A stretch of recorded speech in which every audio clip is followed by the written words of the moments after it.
咁發現咗之後咧，即係覺得佢唔係好講嘢啦，同其他即係同齡嘅小朋友。咁嗰陣時你即係做過啲咩？有冇帶佢去睇醫生啊？定係點啊？都有啊，睇佢就話佢可能佢係發展慢，咁佢話你試下同佢去做評估啊，做成啦咁樣。但係即係譬如我去政府醫院嗰啲，佢唔同我做咯。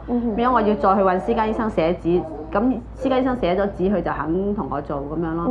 做咗佢，只不過佢話佢可能俾佢話佢係慢啫，咁即係咩慢啊？發展慢，始終都係話佢嚇到，因為到5歲幾先同佢再做評估，先開始話佢可能智力都有啲問題啦咁樣咯嚇。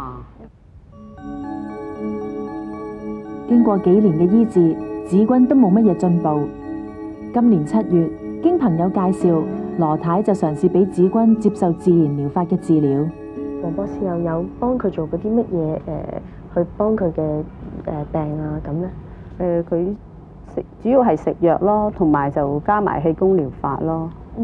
氣功療法即係佢點樣做啊？佢灌氣俾我小朋友咯。即係佢每一個星期嚟攞藥啦，同埋一個星期嚟3次，就係同佢做氣功咯，喺頭頂度吹氣咁樣咯。記得3 OK。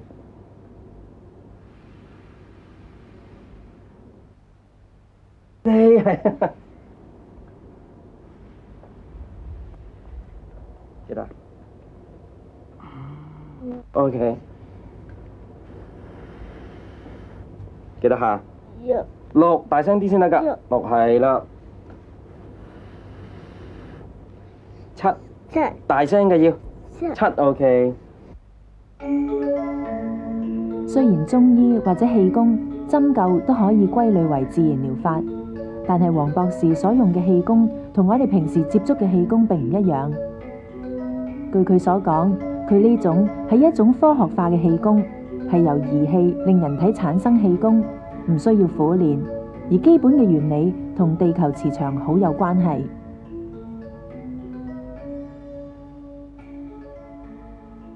我哋亦都同時發覺咧，所有嘅太空人上太空，或者所有嘅深海嘅潛水艇嘅人員落到深海咧，佢都要帶一個地磁頻率嘅儀器。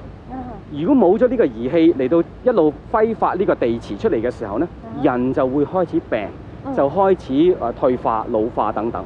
咁從呢個研究當中咧，我哋發覺咧就係話，同時我哋做另一方面咧，就係將呢個頻率、呢個地磁頻率或者叫做生命磁，就去 program 落去嘅人體度，即係用機器令到個身體進入，好簡單嘅啫。其實即係好似係咪將呢一個儀器擺咗入嘅身體？係啦，或者貼住喺身體裏邊，令到因為身體嘅皮膚或者身體裏邊咧係傳電嘅，亦都傳頻率嘅。咁咧就會製造呢個頻率出嚟嘅時候咧，經過大約我哋開頭做研究嘅時候，經過大約1個鐘頭、2個鐘頭度咧，嗰個人咧就會開始產生一個類似氣功嘅效應。當人開始掌握到呢種氣功嘅效應，就可以幫其他人灌氣。黃博士話，利用氣功就能夠令子君嘅智力提高。其實呢個亦都唔係新，呢個喺中國咧已經係做咗一段時間嘅研究。好多佢哋揀選嘅小朋友咧，就揾啲氣功師幫佢喺松果體或者特別百會穴嗰啲地方幫佢放氣咧，就係刺激佢嗰個腦嘅智商提升。咁呢個已經係做咗。咁我哋合成咁樣嚟做咧，我哋發覺唔單止子君，我哋有好多嘅 case 咧，喺基本上面係1個星期到2個星期之內咧，父母已經話俾我哋聽，佢哋開始好轉，佢哋開始瞓覺好啲，開始講嘢，好似你見到子君嘅時候，哇，好多嘢講嘅，講得唔係好正，講得唔係好正，因為佢基本上面因為佢以前唔識講嘢，佢而家先至開始修補緊佢每一句説話嘅準確性。咁而家進展你覺得點啊？咁佢係咬字係清楚咗，同埋講多咗啲，即係啲字係講長咗咯。同埋肯講咗，有時即係可能佢同埋個細佬一齊咧，咁變咗個細佬有時帶下佢都肯講下咯。即係開頭就2、3個字咁咯，而家就講多咗咁樣咯。即係就覺得其實佢而家講嘢活躍咗。係啦，同埋可以譬如佢可以一首歌，佢短短地一首歌，佢都可以唱到咁樣咯。黃博士講，人同大自然有不可分割嘅關係，好多救命嘅藥物、保健嘅方法，一早已經存在喺大自然度。同一道理，自然療法即係用最天然嘅方法嚟治病，所以佢嘅範圍非常廣泛。自然療法咧就係除西醫之外咧，就所有嘅醫學都歸入自然療法當中。咁包括就係話一啲民間嘅古老嘅方法啦，包括甚至中醫啦。除咗啲比較古舊嘅民間各方面嘅成功例子啊、成功方法之外咧，自然療法同時咧亦都用好多嘅 high tech 好多好高科技嘅電腦儀器啊，其他嘅我哋叫能量醫學啦，就走一個比較我哋叫物理學㗎啦，喺個物理學 physics 裏邊嚟到去嘅效應。你咧平時係會俾啲乜嘢藥你啲病人食嘅咧？一般我哋用一啲咧係冇副作用嘅純天然嘅草本啊，或者係其他嘅健康食品類，就我哋唔用藥物呢一類嘅啊。即係咪即係呢啲一樽樽我係啦，呢啲係天然嘅嘢嚟。呢啲係全部天然嘅草本類或者係健康食品類啊。咁佢同一般即係西醫食開嗰啲藥物，即係有啲咩分別啊？最大嘅分別咧就係我哋都知道，一睇個西藥嘅時候，上面寫住毒藥咁啊，咁即係係啦，即係有個骷髏骨頭咁樣嘅交叉。佢真係寫住 poison 毒藥咁樣嚇。咁意思即係話咧，就西藥咧一般最大嘅分別咧就係佢有副作用。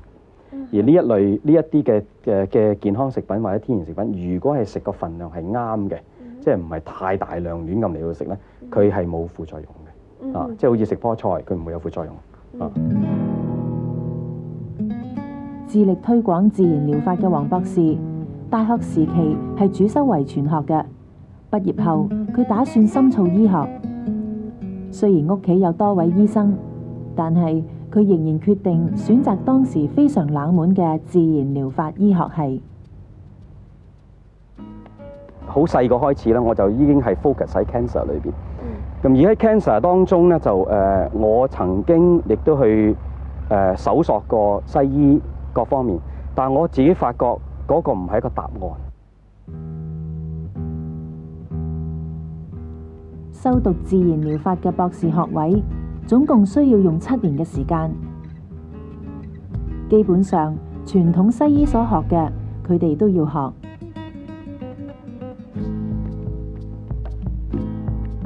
主流醫學咧，佢有一定嘅價值。譬如如果有個人撞車或者 accident 出現意外嘅時候，呢個係肯定性送佢入醫院，跟住就要做手術嘅，跟住就要做好多係意外係 emergency 緊急去醫療嘅。咁所以西醫嗰個角度係唔可以抹殺。OK， 但係調翻轉頭又睇咧，就係話而家嘅病咧就唔係淨係我講噶啦，就好多嘅大學嘅教授、西醫嘅教授，甚至哈佛嘅院長都講，就係而家嘅病咧係慢性病居多，90%幾都慢性病，唔係我哋啲病人100個去睇病裏邊有50個會撞車嘅，唔會。大部分都係糖尿病啊、心臟病啊、高血壓啊、膽固醇啊、中風等等等等。咁呢一類嘅病咧，好坦白講就係西醫唔係對付慢性病嘅方法。的而且確，好多慢性病都會引嚟嚴重嘅後遺症，能夠完全康復嘅機會非常之低。喺自然療法裏邊咧，好簡單，我哋係將既然呢個問題，呢個慢性病係因為我哋嘅食物、食用或者我哋嘅生活環境或者我哋嘅情緒引致嘅時候，我哋就將呢啲方法用翻嚟去改佢。食物上面去改佢，藥物上面去改佢，俾翻佢不足夠嘅嘢，攞翻走佢多餘嘅嘢。譬如呢啲游離基啊、污染嘅嘢，我攞翻走，係幫補充翻嘅時候，咁佢自然係一個好簡單，亦都好 common sense， 佢就會開始好。治病嘅良藥、隱世嘅醫術，一早存在喺大自然同埋我哋嘅身體裏面。只要我哋保持身體嘅免疫系統喺最佳嘅狀態，只要我哋生活符合自然嘅規律，疾病就難以埋身啦。